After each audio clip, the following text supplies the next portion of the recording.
So welcome everybody to today's webinar. What's new with respect to VAPS, VPS and VJS for Dynamics 365 Business Central. My name is Martin Karlovic. I'm CEO and co-owner of NETRONIC software from Germany, and I'm the host for today's webinar.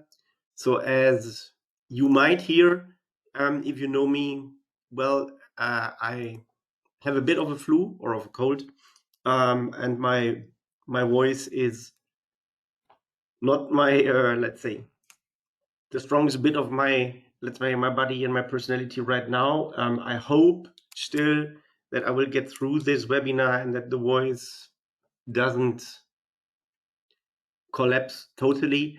I decided to get the webinar going despite some of the voice and health issues that I'm having, because we had really tremendous demand for this or interest in this webinar. And also, it has been a while since we did some webinars, and I will be traveling to directions EMEA next week. So there is also not much time, or there was not much time to move it around. So I decided that I will just do it. And please forgive me if I'm not as easy to understand as I usually am.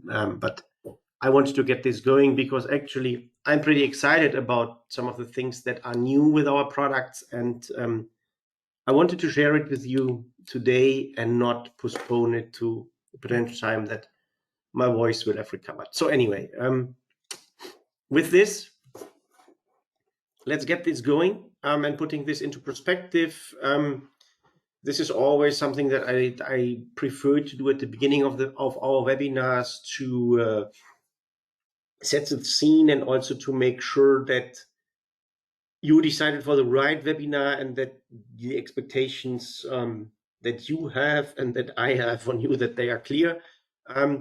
So typically with our webinars, we have two different type of focuses. So the one is, let's say, feature and function centric, and the other is business processes and best practices. And then we have webinars that are especially made for beginners, and then there are those webinars that are not made for beginners. So obviously today this is a feature and function centric webinar, but it is not at all introductory. So I will not introduce our products to you. I will not explain our products to you. So the expectation for this webinar is that you're familiar with our products already. And as this is a what is new webinar, I only will talk about incremental functionality. So I will talk about functionality that we added in the last release. And of course, this is always based on the assumption that you know already the products and that there is no big explanation needed on the general scope and the functionality of the product. So this is definitely a webinar for somebody who is familiar with our products, especially with the VAPS, because the VAPS has become our flagship product and is the product that we invest most into, and hence also you will see it from the list of the new functionalities. The majority of this release was focused again on the VAPS, and hence I will use the VAPS to make the demo. So this is the slide that always makes me proud. First of all, we are now in a release cycle, in a very reliable release cycle, that we come up with a major version every quarter. So we have been shipping like VPS and VJS version regularly, once a quarter at least, starting from June 2019. And a year later, we shipped the first version of the VAPS. So in January 20, and now every quarter we're shipping a new version, very reliable and always new version. As you can read from here, comes with bug fixes. We always do internal work and housekeeping. There are always new features and function. And from time to time, we also ship new events and objects, because all three products have an API that you can build against and build upon. So talking about releases, as I said, one new version every quarter for all three products. We always release them in a way that we submit them to Microsoft for App Source approval. So as soon as the products then appear in App Source, we also make them available as runtime packages for an on-premise installation. So the version 120 of VPS and VJS is now both available on the app source and in our partner portal. And the version 115 of the VAPS is also available from app source and is also available now in our VAPS partner community for those partners of you who are VAPS certified. With the releases that we do, we typically try not to sit in the ivory tower in the middle of nowhere in Germany and decide what should come next in our releases, but we are very, very open to take feedback. We are open to listen to customers, what they need. We are open to discuss with partners what requirements their customers have, especially when they work with our product. So actually we try to build features with having in mind how customers are using the product rather than building features that are only nice and shining in the pre-sales phase, but then are basically useless when the customer uses the product. So if you are using our products, or if you have customers who use our products, and if you have ideas how these products can become more useful to your client, support more business cases, support more scheduling decisions, support whatever, make things easier, then please, please, please share these ideas with us, or share these ideas with me if you like. Every idea get heard, we discuss the ideas, and then from time to time we come back and say, look, this idea was great, but this is only just for you or for this one customer, and we won't make it part of the product. But very often we actually hear these ideas, we sort them, we discuss them, we come back, and then at some point of time we make your ideas part of our product. So a lot of the functionality that has been developed here and also in the most recent release, it came, especially with the VAPS, came from ideas that you guys had. So thank you very much for this. And when we are developing, we are following Microsoft's modern life cycle, which means we build new functionality only for the latest version of Business Central plus the last two. So we are less strict with Microsoft, but we have become stricter. So when we develop new functionalities right now, we develop them on Business Central 23, and then they will be available for 22 and 21, but no longer for whatever older Business Central versions, because otherwise it would get just a lot of mess here internally and additional extra effort. So I'm seeing a question. When a new release comes out, does it automatically update in BC?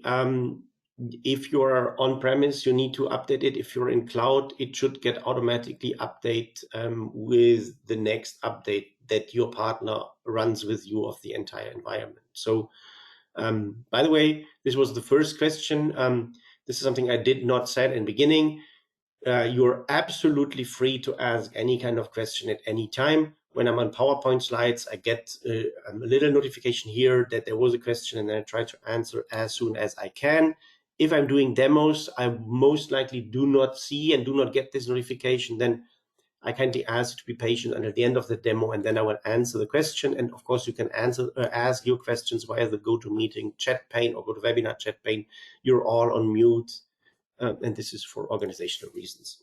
So with this, let's actually look at what was and is new, and let's start right to left actually. So the new version that we released, and we released VPS and VJS end of September. With VAPS, we took a few more weeks time and released it mid of October. I think it's now a week ago or 1.5 weeks ago, 10 days maybe, that we released it. And the focus was the VAPS and the supported Business Central versions. Following the release policy, are the new functionality are available for 23, 22, and 21.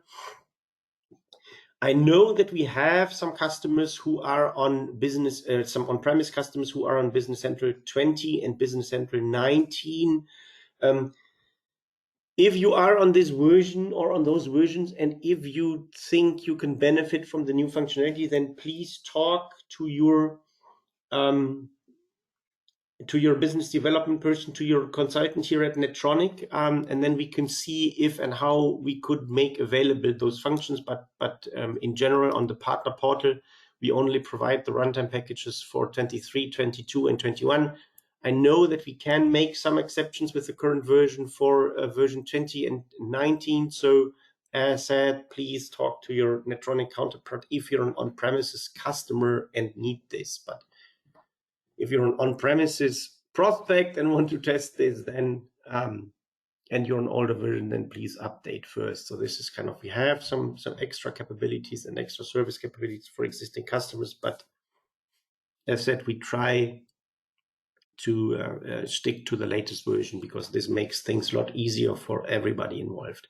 So with the VJS, with the Visual Job Scheduler, we have improved progress information when loading and reloading. So this is something that you should be familiar from our products, that when we start the visualization, we always get dialogues that now tell us whatever, how many job planning lines, how many resources, how many resource groups, and so we load. And these progress dialogues which we had with VPS and VAPS now are available also for VJS, so that it's just more transparent of what data volume we actually process when loading the VJS and when visualizing your job planning lines and your resources and your resource allocations. We also now support flow fields. If you have flow fields and want to have the information from the flow fields available in tooltips, bars, and table labels, so this is now actually supported. This needs some kind of extra bit of making them available on the configuration dialogues for tooltips, bars, and table labels, but we have an article in our knowledge base to explain this, and we made some performance improvements. With the VPS, the Visual Production Scheduler, the drag and drop scheduling for production orders, we also have the support of flow fields for tooltips, for the bars, and for the table labels, so same as with the VJS. We made the color picker available for external use, and we have an option to show height and info bar below the visual schedule to indicate which view filter is active. This is also actually something we have in the VAPS, and which I will show you in the VAPS. And then for the VAPS, we actually made a lot of enhancements. And when we are planning the VAPS release right now, and we started with this, I think, with the last release or with the release before the last release, we always look at, let's say, 5 bigger topics or 5 master topics. And then we say, okay, actually, when we do something, we should always, or we should try, when we do a VAPS release, we should always provide new scheduling capabilities. We always should provide enhancements of what we call the EMAT, the earliest material availability date calculation, and the functionality that actually builds upon these earliest material availability date. We also always look at user experience, so to how to make it easier for you guys to interact with the visual scheduler to provide a better, to provide a better and more streamlined user experience when you work actually with our products. Then we always also try to integrate better and closer and deeper with Business Central, and this can be very trivial, as we did this time with improved search and navigation, but this can also be huge, as we did, I think, 1 or 2 releases ago, when we actually integrated the VAPS much better with the sales orders and have now implemented a mechanism that the reservation between sales orders and production orders are kept intact, even though the production order is moved after the sales order due date. So we always look at integrating better with the ERP system, and then of course performance is always an issue, and performance is never perfect, but you just should know that we are constantly looking at performance and constantly trying to find ways of how to make it faster, basically. So first of all, I want to look at a couple of, and maybe let's go back. Sorry, this is like the overall structure, and then in this release we have like 3 new features within the scheduling part. 2 in the earliest material availability date. We did a lot on the user experience side. We have this one easy thing on the business center integration, and then performance, we improved the focus mode performance. And with my first demo, I want to actually look at some smaller stuff. So when it comes to scheduling, you now have the option if you want to include the standby operations in the load curve. When it comes to the earliest material availability date, we have the option now to move operations where we violated the earliest material availability date back to the standby. With the user experience, we have something that we call status bar, which we also have in the VPS. With the business center integration, there's improved search and navigation. So we have the VAPS better aligned with the overall business central search and navigation and performance. The focus mode has been improved a lot. So let's do a first demo now, and let's look at some bits and pieces. So this time with my webinar, I go from light to heavy. So let's start with some light bits and pieces, and let's switch to my demo environment.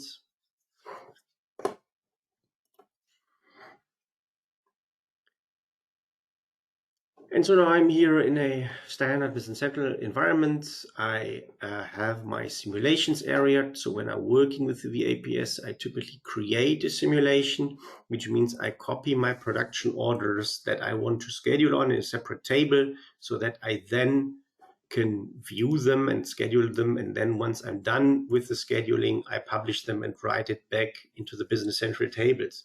So the first thing that we did on the user experience side of thing, and these type of progress dialogues are now available for the VJS as well. But the one thing that we did, or one of the things that we did on the user experience point of view, which I actually like pretty much, is we added this, we call it the status area below the visual schedule. And this is something actually you can switch on and switch off in the settings. So I will go to the settings in a minute, and then I'll show you how to switch it off again if you don't like it.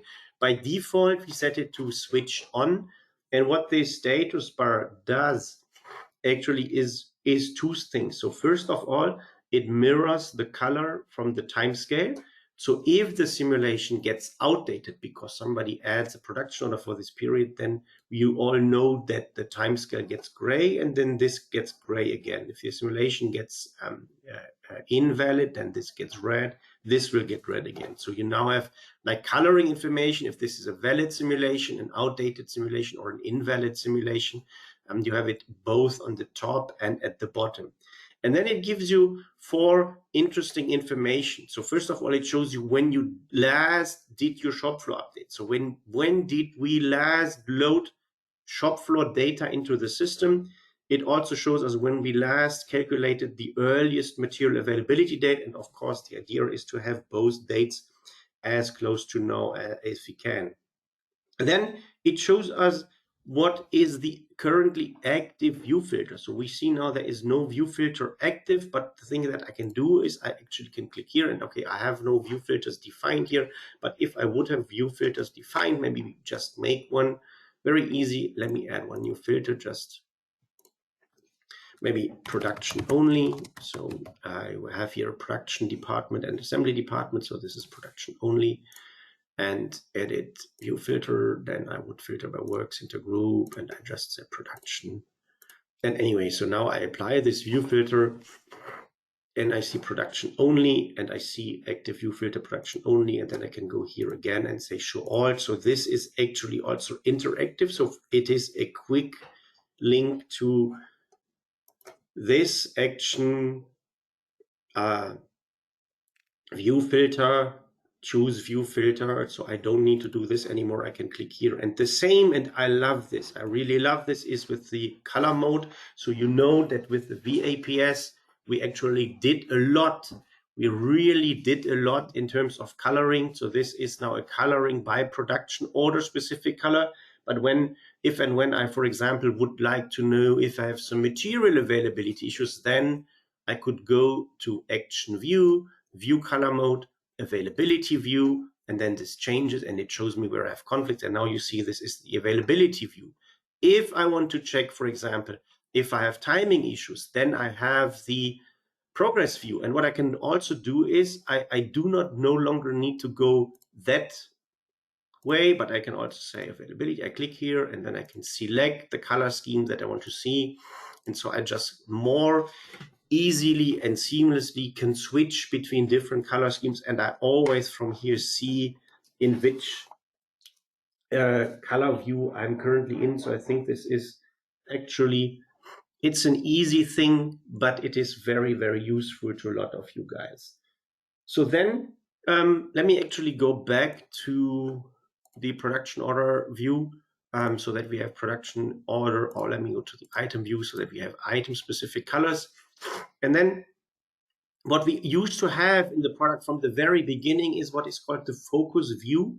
So let's look at this production order here. And if we look at this, you see it starts here on the LC 180, then it goes to the Wagner BAZ, it goes into the assembly team, and then it goes to the quality control. And sometimes you see there are standby resources, and you see I have now to scroll, and sometimes it is really hard to understand the context of this production order. And in order to better understand the context for production order, we always used to have a performance mode, the performance focus mode, and the focus mode always was theoretically useful, but it was just too slow. So now when I say right mouse click set focus, then we see what's actually happening. And now we are just focusing on those machine centers and work centers to which this production order is scheduled, so that we much better see the context of this production order. And if I take another production order, then we immediately focus to this production order and kind of show only the work and the machine centers that this is assigned to. We also do not show anymore the standby resources, but we really, really give a better focus on that particular production order. Let's take this one, and then it switches back and forth. It always kind of shows only those machine centers, work centers that are needed for this specific production order. And with large data sets, this with large data sets, this in the past really was hard to use functionality. Now it became much faster, not only with my Mickey Mouse type of data, but we also tested this with a lot of other really larger data sets, and the performance improvement there are just huge. And so this functionality, which always existed now, should actually become useful for quite a few you guys. Then we have on scheduling, we have the option now to include standby operations into the load curve. So what does this mean? This means that on every machine center and every work center, we have that histogram, this capacity load chart. And if you see now here, my assembly team 4 is set up to a capacity of 4. So we can have up to 4 production orders at the time here. And when I'm looking here at this Monday, Tuesday, the histogram shows me an overload. And this is how the VAPS used to be. So it calculates the load coming from the production orders that are already scheduled to the assembly department, plus the capacity need from those production orders that are on the standby resource and that I need to schedule. And we had some customers who found this frustrating because they wanted to see the actual load and not the load that added from the standby resource. Whereas we had other customers who said, no, actually, we want to see this load because it shows us where we might have bottlenecks or we might have unrealistic delivery, unrealistic requirements. So there were both arguments to do it like this, as we did it in the past, or to change this.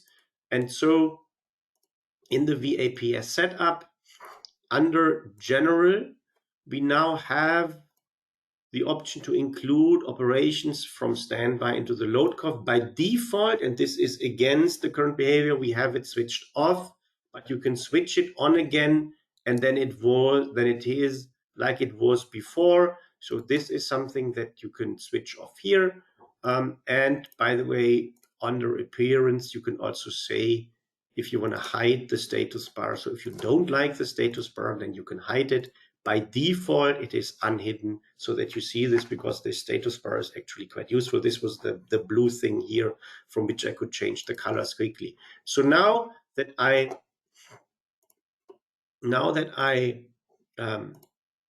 said I want to exclude the operations that are on standby from the load curve, let's look at my example again.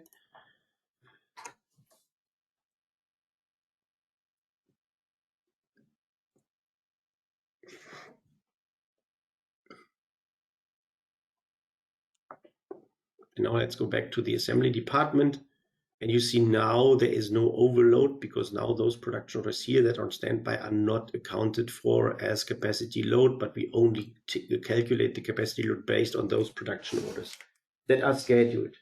Then let's quickly go and apply the availability color scheme, and you see how easy it is now to move between color schemes. We have this production order here that is scheduled to start on the 14th of February, but the earliest material availability date that I calculated is the 16th of February. So this is now scheduled earlier than the material availability date.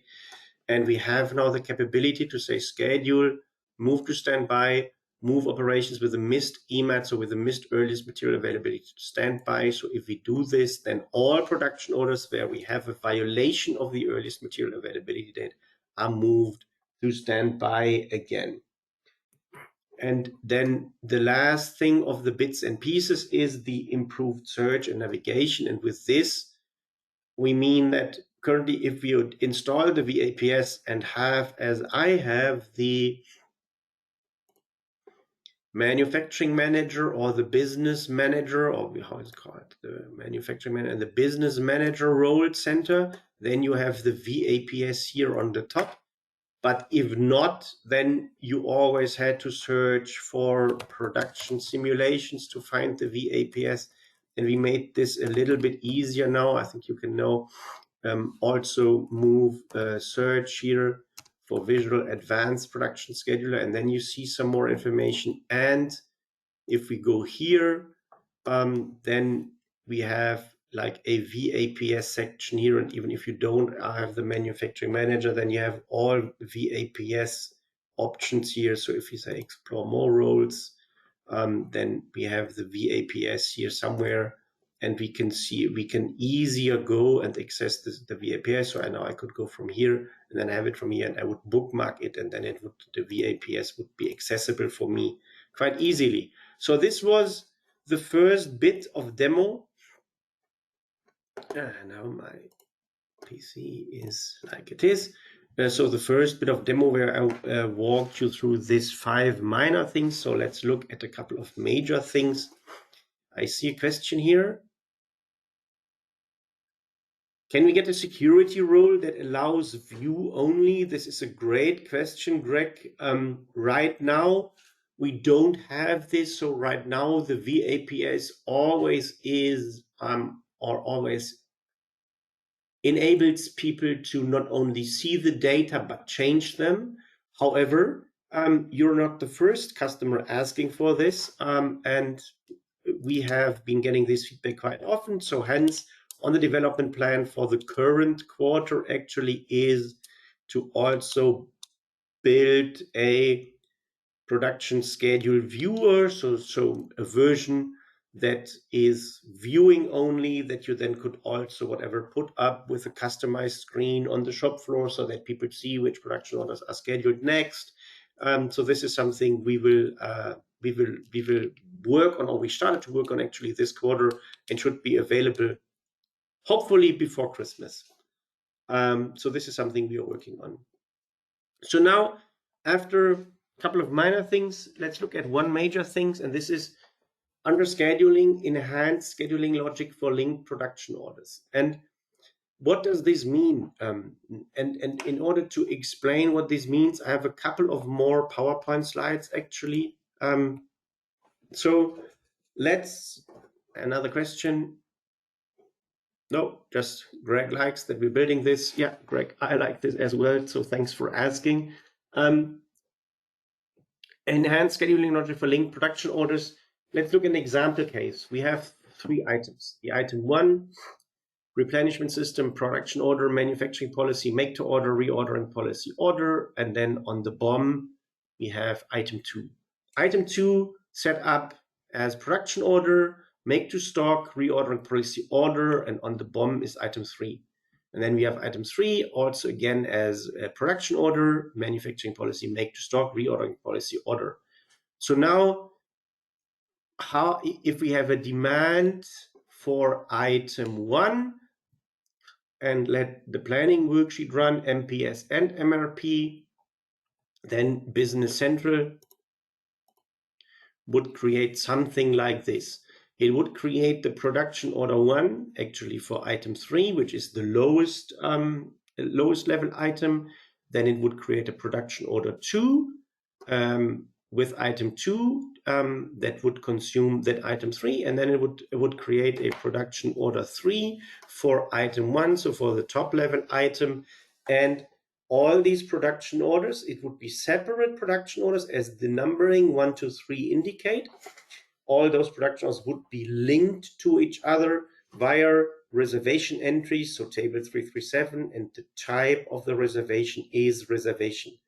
If you set it up differently, then you will not have a hard reservation, but then you will have a tracking link. But we are looking now here for linked production, so hard linked. If we have one production order and this one production order, the supply of this production order is demanded by that production order, and we have this hard connected through a reservation entry, although these are separate production orders. So this is the use case we're talking about. We can also talk about production orders with order tracking on, where you don't have a hard reservation, but a reservation of the type tracking. But this would be a separate discussion if this is relevant for you. Then actually, just for information, with the last version in June, we released an API functionality that you can use tracking reservation entries in the same way that we use the reservation entries of type reservation. But anyway, this is how Business Central would set this up.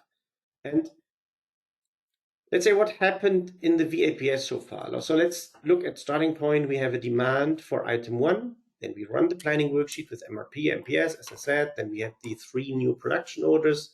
Production order 3, production order 1 for item 3, production order 2 for item 2, and production order 3 for item 1.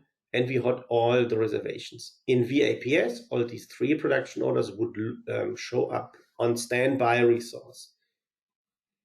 And then with the VAPS, we have option to schedule. And as at the VAPS, we either look with the at all function at production orders, or we look at operations. You could also come to the fact that, or you could also, let's say, had the cases that, for example, with the at all function, you would say, hey, I just want to schedule this production order. You had all those 3 production orders on standby, but with the at all function and with the enhancement that we did in June, you could also say, I only want to schedule production order 2 for item 2.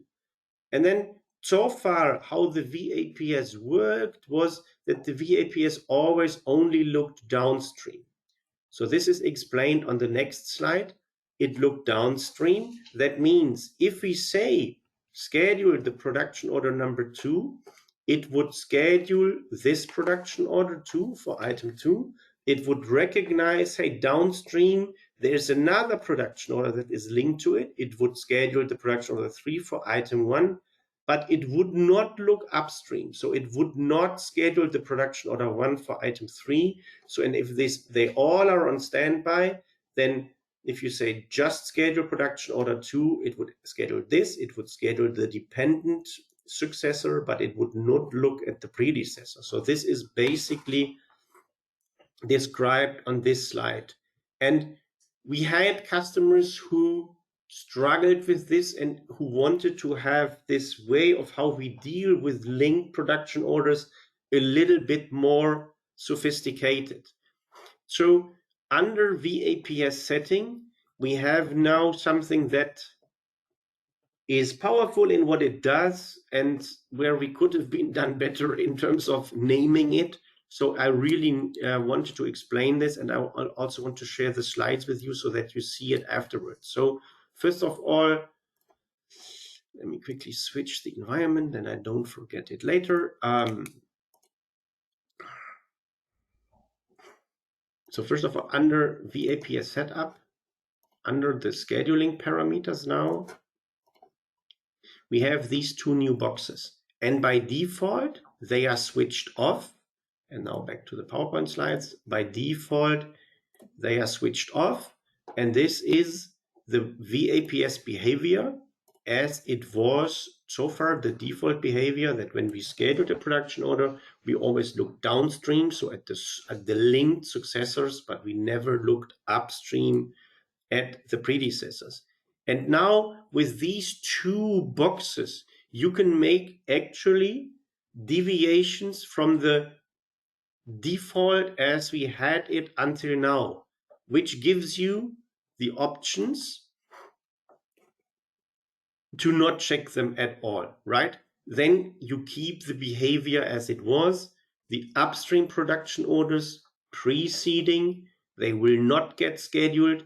The downstream production orders will get scheduled. This was the default behavior, so no exception needed, both switched off. If you say schedule item 2, we would schedule the production for item 2 and then the one for item 1, but we would not schedule the upstream production order for item 3. So now if you check the first one, so if you make a deviation from the default as we have, this means we always schedule all predecessors. This would mean the upstream, sorry, there was a mistake. The upstream things, the predecessors, they would get scheduled, and the downstream production orders would get scheduled. So if you say schedule item 2, then we will schedule the production order for item 3, 2, and 1, and nothing will remain on standby. So this is actually something that I recommend to do, and we will look at this in a quick demo in a minute.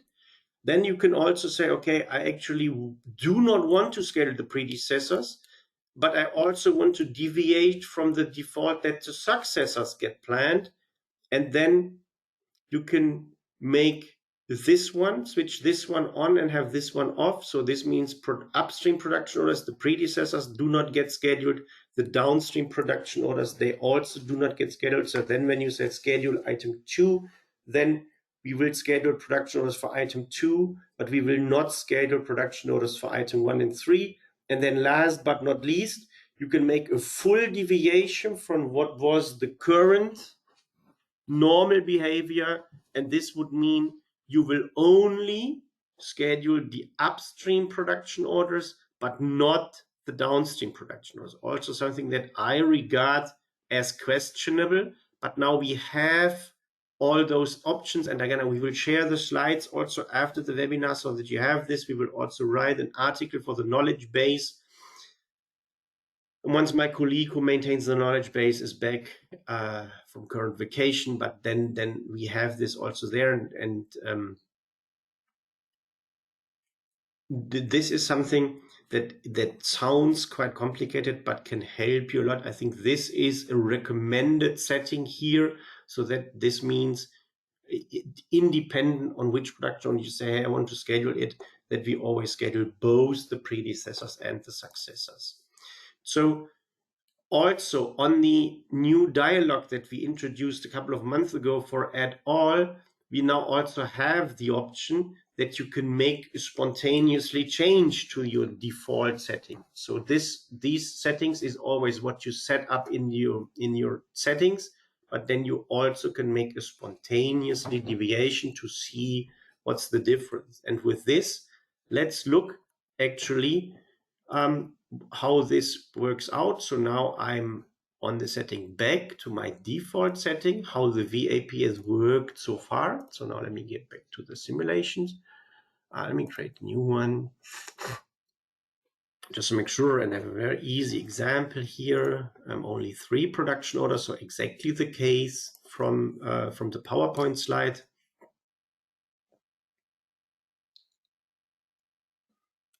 And if you look at this structurally, we have first a component that needs to be produced here with 5 routing steps or 6 routing steps. Then once this is done, the next production order consisting of 1 routing step needs to get done, and then the next production order with this routing step needs to get done. So this here, these are links, dependencies between production orders coming from a reservation. So if we look at this production order here, like this is the middle production order, the item 2 in my example on the PowerPoint slides, then you see this is 1 production order with 1 routing step.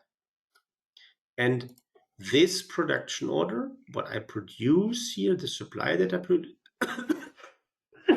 the supply, sorry for that, the supply that I produce here is reserved for another production order.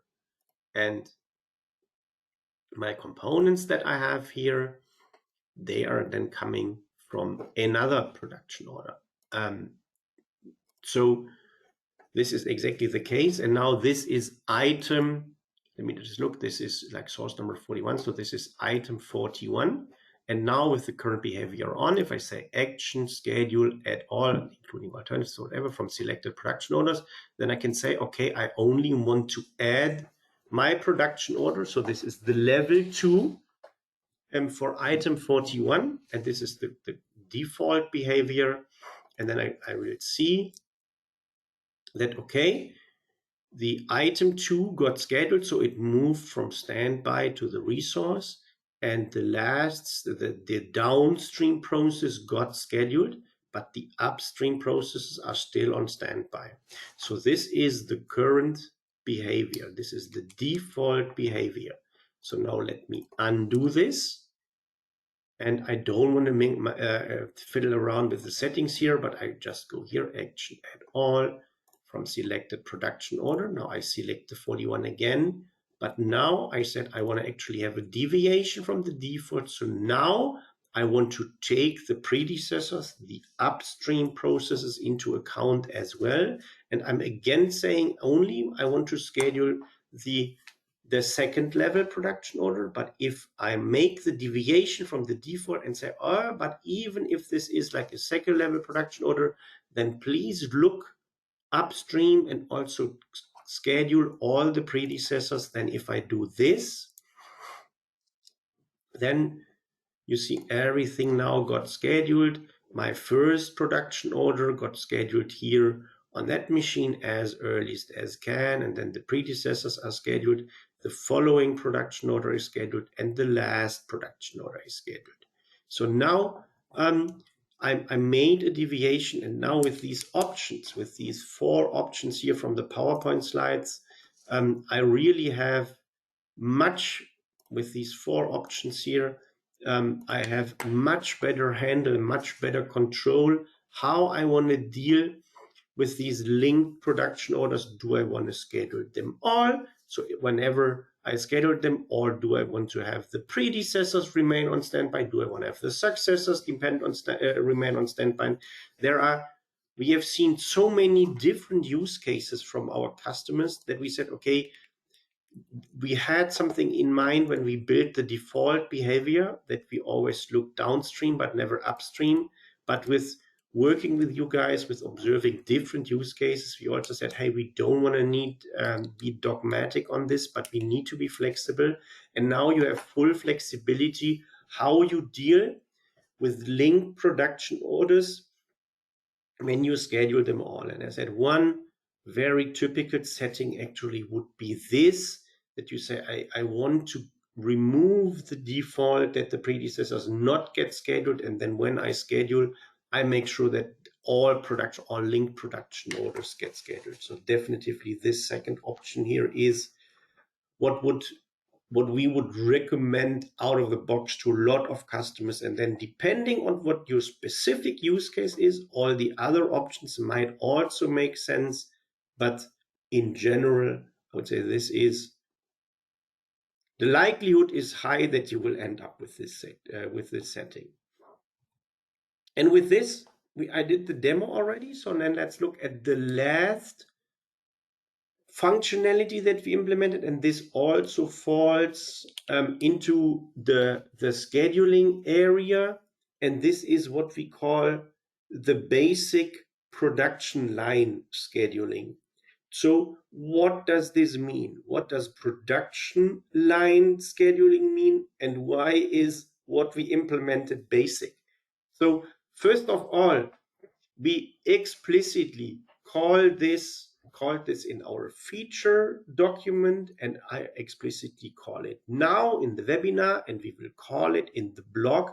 We will call it basic because, and this actually mirrors our preferred development approach and style. We have some customers who are really in a sort of line type scheduling, and what we learned from sitting down with these customers, working with their partners, understanding their processes, that line type manufacturing companies have some very specific requirements that were hard to meet with the way of how we initially built the VAPS. So we saw that we could add a plethora of new functions to make the scheduling of production lines more comfortable and more powerful with the VAPS. So what we then, when we saw the plethora of things that we could do, we said, okay, here is, let's say, the minimum viable set of features that would allow customers who have line type processes, would allow already to make good use of the VAPS, so that we have, as I said, the minimum viable version of this line scheduling function. And then with future versions in the next year, we already have some ideas on how to enhance this function. This is what we have been doing with a lot of functionalities that we have in the VAPS. We started to build them with having something minimum but very viable to our clients, and then enhance it going forward. And hence, what we did now is the first step in supporting line type scheduling with the VAPS, but it is still basic. So what does this mean? So first of all, let's talk about a little bit of the characteristics of a production line. So which typically means a production order is produced in a certain sequence of production steps. This is very trivial, and this is true for most of the production processes. But then on a production line, let's say we have some physical limitations. For example, a production line is built as a conveyor build, or we have a lift that, like I visited a steel processing customers, and they had like galvanizing baths, and the galvanizing baths, like the different baths had different like whatever the different type of characteristics and different ways of changing the material. And then they have a long lift that, like, they have a lift that went from one bath to the other, and then on the lift there was a crane, and the crane picked a coil, dipped it into the bath, lifted it up, and then with the lift it went to the next bath. The coil was dipped into the galvanized bath, lifted up, and again into force. Or I visit a customer, they have actually like a train system, like tracks, literally train tracks in their factory, and then on the track, they have a wagon. On the wagon they have something that then the track move, or the wagon moves on that track. It's put on to different assembly stations, and on this different assembly station, different types of engineers perform different types of tasks. So which means we not only have certain steps like galvanizing bars 1 and 2 and 3 and 4, or this track with whatever in the beginning. The track with the wagon in the beginning is whatever mechanical engineering, then electrical engineering, and then whatever kind of engineering. But all these steps have to be done on a certain line. So if this production order is on this one track, it cannot get moved easily to another track. And if you have two lifts in parallel, or two different lifts that serve different type of galvanizing baths, then also it will be hard to kind of take the coil out of this one lift track and put it into the other lift track. So although these production steps that we have could be done on various workstations, they always must be done within that line that the first production order was, or that the first production step was assigned to. Then, to make things worse, sometimes on this line, certain production steps can be left out. So, and if they are left out, these workstations cannot be filled with operation from other production order while the line operates the existing production. So it runs through, and when it's done, then the next come, or it runs through, and then when the production order is like moved away from the first station, then the first station can be filled with the next production order, but there is no overtaking of production orders possible. And typically, the routings that we see with our customers, they are not set up by line, but they are always set up like by the workstations so that the costing information is right, especially when production steps can be skipped. And so like this might be a setup that we have seen with customers. They have 3 production lines, they go to certain steps, then they get the first production order, the red production order, and it goes straight like step 1, step 2, step 3, step 4, step 5, but all on that line. Then they get the next production order, which is the blue production order. It does not require step 1,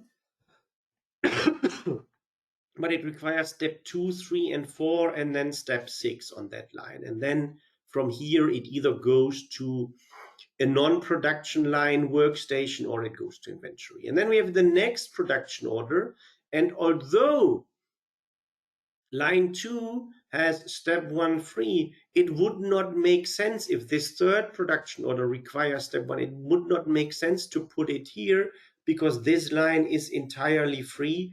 So ideally you put it here, have the first step, the second step, you can skip steps 3 and 4 and then 5 and 6 on that line.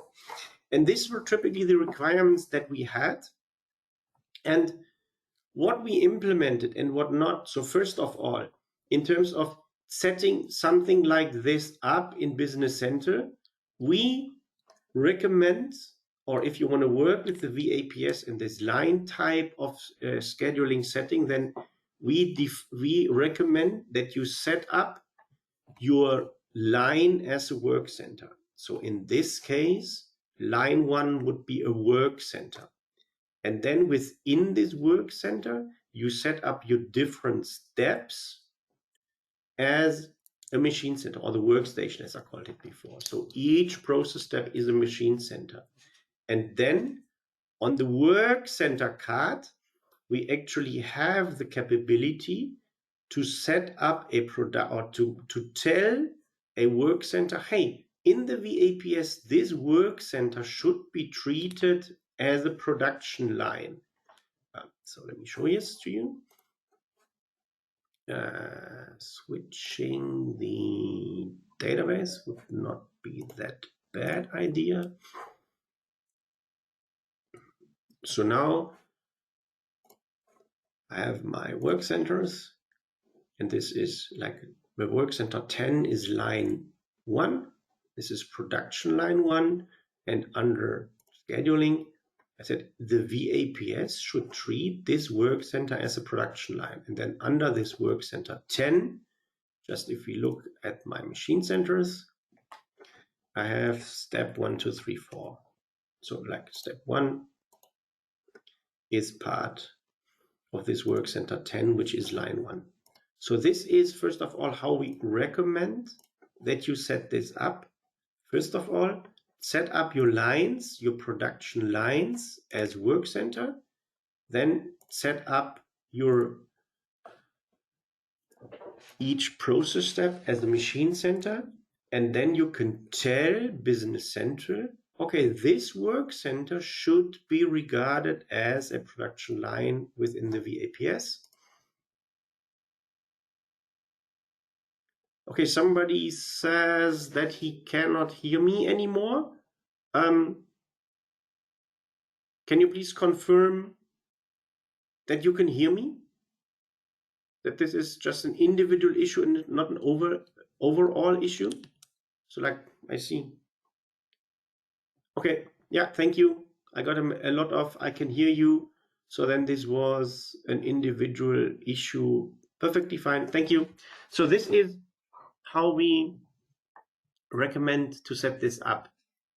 Then what we implemented and what we not implemented. When we scheduling, we take the line dependency into account. So for example, if you have 2 work centers that on the work center card you flagged as production line, and both work centers have 5 machine centers, step 1 to 5. So then if the first operation of a production order, or the first operation that should be on this line, is assigned to the machine center step 1 within work center 2, all subsequent operations will also get automatically assigned only to the machine centers within that same work center. So then we will keep the line discipline as you saw from the previous PowerPoint with this red, blue, and green production orders. So if the first operation is assigned to one work center, and if this work center is flagged to a production line, then the subsequent operations also go to the same machine centers within this work center. Then we also have the physical dependency. So once production order 1 is on a certain line, it cannot be overtaken by production order 2.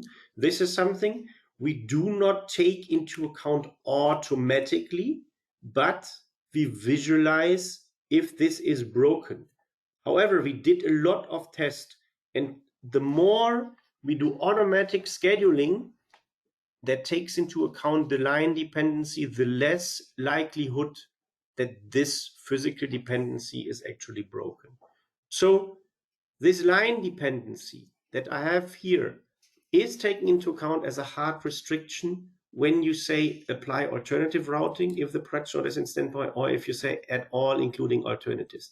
It is also taken into account if your default routing keeps the line assignment. So if you have work center 1 as line 1, and under this work center 1, you have the machine center step 1, 2, 3, 4. And if you have your standard routing defined in a way that it only would go into the machine centers of work center 1, then of course this is kept into account. But if you have whatever creative master data routings, then we would also do creative things in the VAPS. But if this is, if you do apply alternative routings, that's done, then we take this line dependency as a hard restriction to count when we schedule production orders from the standby resource. All other scheduling tools that we have, and this is the notice, do not take the line dependency into account, which means, please pay attention, you can violate any of these restrictions via drag and drop. So even if you say, hey, I apply alternative routing, I have my line dependency completely perfectly taken into account, then of course with drag and drop is the most powerful tool that you have in the VPS and the most dangerous. You can break this. And just a warning here, if you do fill idle times, this will most likely currently, as we also do not make this a hard dependency right now, the physical dependency, this will most likely break up a lot of things. So currently, if you work, if you have a line type scenario environment, and if you set it up as I just suggested to you, then be careful with the fill idle time function, because the fill idle time functions can and will change the sequence of production orders on certain machines, and this will definitively break up things here.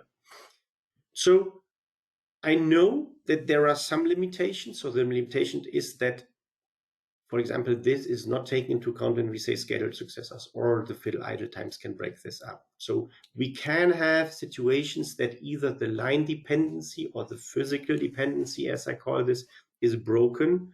So first of all, how to cope with this with the current function that we built.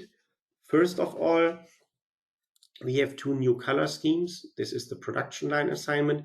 It gives a visual warning if the line dependency restriction is violated, and the production line sequence color scheme gives a visual warning if the physical dependency restriction is violated. So if one production order is overtaking the other. And then we also have some recommendations how you work with this function. First of all, set your default routings in a way that the line assignment is granted, and then set alternative routings so that you can efficiently fill all your lines. And if you do this, we take into account the line discipline. And then when doing line scheduling, trust the automatic scheduling. Say add all, and then you apply them all. Avoid drag and drop as much as you can, because with drag and drop, the likelihood is high that you violate either the line dependency or the physical dependency. And if you are issues, so if the color schemes, the sequence or the line assignment color scheme show you there is an issues, then move the production order up back to standby and schedule new. And then all the restrictions will get taken into account again. And with this, and I'm seeing that I'm running a little bit over time, I apologize for this. I want to give you a very quick demo of this as well. So you saw already how I set this up. I also have alternate routing sets. So I say, okay, on step 1 here, I can take any machine center. That is step 1. And with step 3 and step 4 to step 2, I have the same. So I set all, so I have 4 production lines here, and they all have 4 steps. And then I set them up as alternate routing sets. So now let's look at the VAPS. Let me create a new simulation quickly. And there's only 7 production orders. This is the item view. So there are a couple of different items that we can see.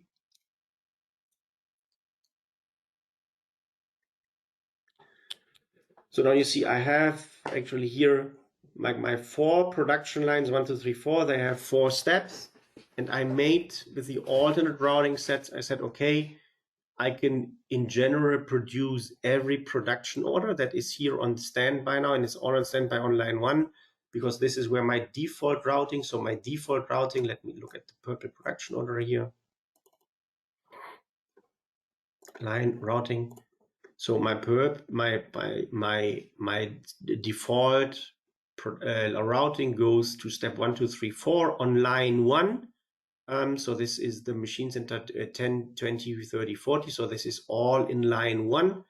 And then I have the alternative that it could also go to the other lines, but then of course the line discipline must be taken into account. So then I can go and schedule one after the other, or I can do it via the schedule add all, including alternatives from selected production orders. Maybe let's sort them by due date, and let's say, okay, I only want to schedule the first 4. So let's see what's happening. I scheduled the first 4. And now you see the purple production order scheduled to line 1, then the next one to line 2, the next one to line 3, and the next one to line 4. So now, and then it goes after the lines, it goes to assembly and then quality control. So now I have like started to fill my lines, and you see I have more production orders in standby. So now let's do it from here. It's easier. So now let's take let me take the next 2 one and see what it does if I want to schedule them.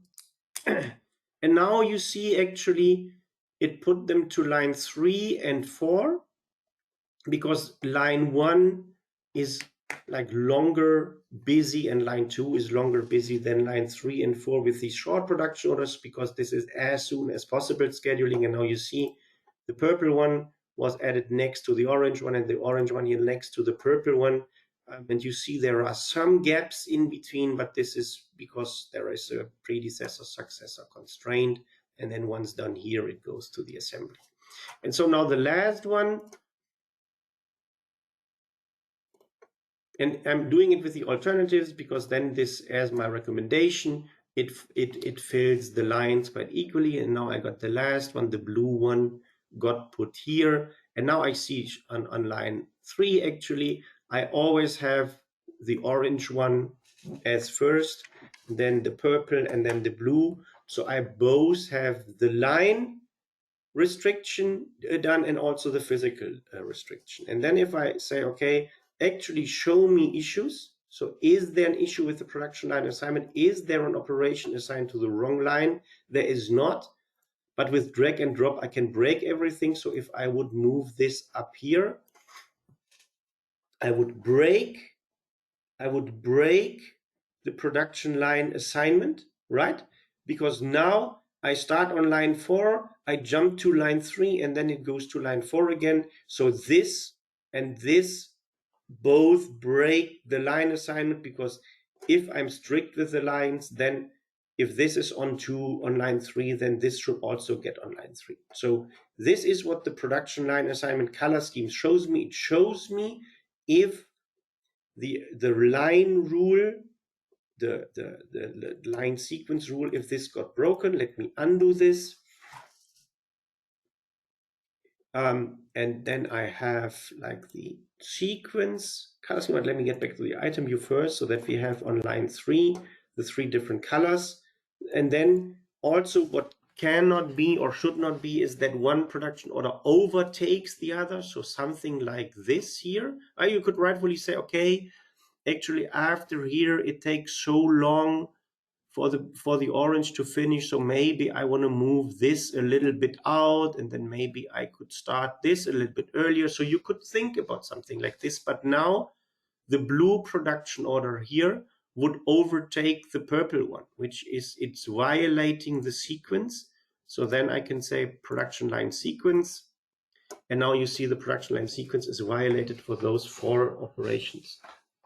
And again, my recommendation would be, now if I spot this, move them back to standby and schedule them new, and then like the line discipline is re-established. And this is what I had prepared to show you for today. I think there is a couple of really valuable and cool new features with the VAPS. Especially we have like a couple of big things planned for the remainder of the year, so that hopefully at Christmas time we can have some nice, not Christmas gift, but Christmas product features available for you. If you have any question, you can ask them now, or send me an email. Likewise, if you have an idea for our products, how we can make them better, then also please send me an email, or send it to me on LinkedIn. Happy to engage with you. And with this, thank you very much. And see you in our next webinars, or see you next week at Directions EMEA in Lyon. Hopefully then with a better voice and a couple of beers that we can drink. So I can't see any additional questions. So thank you very much, and take care. See you next time. Bye-bye.